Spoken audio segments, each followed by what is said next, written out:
It was May of 2006, and I was traveling 8,600 miles from my home in Phoenix, Arizona, to Bangalore, India. I grew up in Maine. Traveling to India was something I had never thought was going to be in my future. But I was heading there to onboard a team of employees. It was important to me not only to know their skills, what they wanted out of the job, but about them as people, their culture. So with that in mind, I decided to take a trip to what they call City Market. Now, City Market in Bangalore, India, can best be described as an assault on all of your senses. It's not a tourist destination. In fact, they kept looking at me incredulously when I said, I really want to go there. They're like, no, you don't. No. An assault on the senses. Sights I had never seen before, bright colored fruits and spices, lots of people. Smells, not all of them are great. There was a lot of livestock around.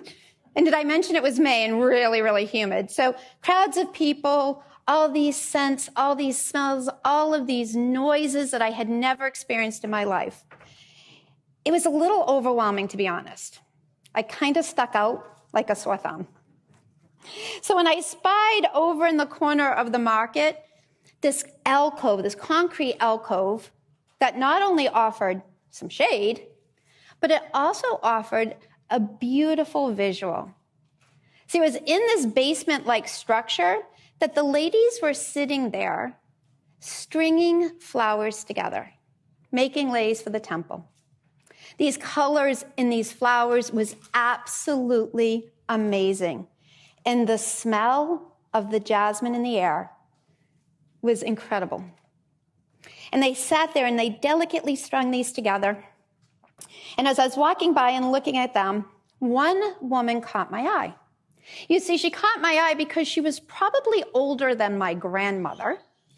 And I thought, oh, my gosh, she's sitting on that hard concrete floor, little bent hands, stringing these flowers for rupees. She had no teeth. She had probably nothing. So I unzip my very fancy fanny pack, as American tourists do, and I pull out my rupees. She doesn't speak English. I don't speak Hindi. So the international sign for, hey, I want to buy your things, right? And she looks at me up and down, and she goes, devastated. I'm so embarrassed that I'm backing away from her into my guide. And I say, Danny, my guide, I did something to offend her. Can you please go make it right? So he walks over. He has a little conversation with her. And then he waves me over. And she gets up and she picks the most beautiful jasmine lei I've ever seen. And with her arthritic hands, she pins it in my hair. And again, unzip the fanny pack. And I said, I don't understand. Danny said, Belinda, you picked her. You honored her by wanting her flowers. Your debt is paid in full. That moment changed my life because I realized I had gotten it all wrong. I was a child of the 80s. I was climbing that corporate ladder. Next title, next promotion, corner office. I had it all wrong.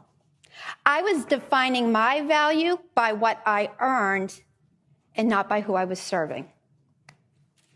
When we put money before honor, we're only going to get so far. But when we truly serve from our hearts, the people who honor us with their time, their trust, their money, we will be abundantly rich. I have a journal from that time in India. When I open that journal, I see that lei preserved. Flowers are now brown and wilted, but they are my constant reminder of a woman who had nothing, yet was the wealthiest person I have ever met in my life. Made a lot of changes in my life after that. I left India a new woman, my heart full, my mind full, and actually my arms were full too. Because not only did I go home and quit my job, I went home with a dog I had adopted off the streets of Bangalore. And he was my reminder as well of what we can do in this world. So I would leave you with this: service over sales, honor over hustle, and most importantly, people over profits. Thank you.